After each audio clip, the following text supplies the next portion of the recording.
और अभय सिंह चौटाला घर ढूंढ रहे हैं रोहतक में, अभय सिंह चौटाला जी रैली कर रहे हैं रोहतक में।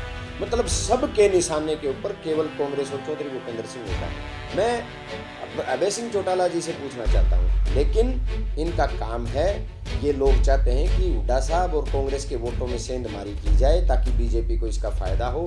अभय चौटाला निरंतर आरोप लगा रहे हैं और उन्होंने कहा कि एक ऐप भी वो लॉन्च करने जा रहे हैं जिससे डायरेक्ट वो लोगों से जुड़ेंगे, और वो कह रहे हैं कि आज जो स्थिति है हरियाणा के अंदर सही नहीं है और उनके साथ मिलकर के उस ऐप के जरिए जुड़ करके लोगों की समस्याओं को हल करेंगे। अभय सिंह चौटाला जी का जुड़ाव तो बीजेपी से है, ऐप जारी करने की उनको जरूरत ही नहीं, वो तो ऑलरेडी बीजेपी से जुड़े हुए हैं। तभी तो वो सुबह शाम चौधरी भूपेंद्र सिंह हुड्डा को टारगेट करते हैं, कांग्रेस को टारगेट करते हैं, बीजेपी का तो नाम भी नहीं लेते हुए एक बार भी। वो तो उनको तो एक काम दिया हुआ है एनएलडी और जेजेपी को, बीजेपी ने एक टेंडर दिया हुआ है इन दोनों कंपनियों को कि आपने सुबह शाम हुड्डा साहब और दीपेंद्र हुड्डा को टारगेट करना है, कांग्रेस को टारगेट करना है।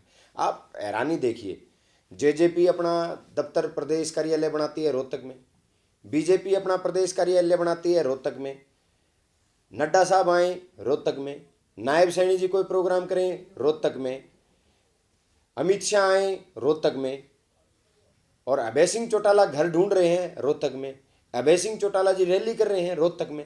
मतलब सबके निशाने के ऊपर केवल कांग्रेस और चौधरी भूपेंद्र सिंह हुड्डा है। मैं अभय सिंह चौटाला जी से पूछना चाहता हूं कि अभय सिंह चौटाला जी को लगता है कि बीजेपी की सरकार बदलने की ज़रूरत है, तो फिर उनको वहाँ तो रोहतक में तो बीजेपी की एक भी सीट नहीं है, उनको तो कैथल या कुरुक्षेत्र में करनी चाहिए काम अगर करना है, रैलियां अगर करनी है, ताकि बीजेपी की सच्चाई का लोगों को ज़्यादा से ज़्यादा लोगों को पता चले।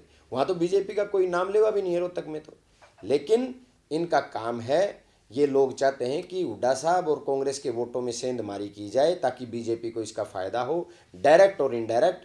पर्दे के पीछे से चुनाव में भी इनका समझौता था बीजेपी के साथ, और अब भी इनका इनडायरेक्ट समझौता चला हुआ है भारतीय जनता पार्टी के साथ। कल एक अभिनेत्री के घर के ऊपर फायरिंग होती, बदमाशों को जो है इनकाउंटर कर दिया जाता दोनों का, तो कैसे देखते हैं लॉ एंड ऑर्डर की स्थिति को? देखिए, वो यूपी की सरकार ने किया है और बिल्कुल बहुत ज़रूरी है।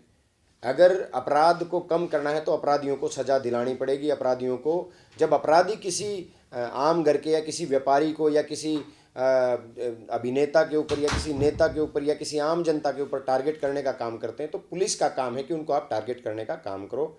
जो यूपी सरकार ने जो हरियाणा के 2 गैंगस्टर का एनकाउंटर किया है, बहुत अच्छी बात है। इस तरीके के एनकाउंटर जब बदमाशों के होंगे तभी अपराध पे आप लगाम पा सकते हैं। हरियाणा सरकार को सीख लेनी चाहिए। हरियाणा सरकार को सोचना पड़ेगा कि आज पूरे देश में हरियाणा अपराध में नंबर 1 है।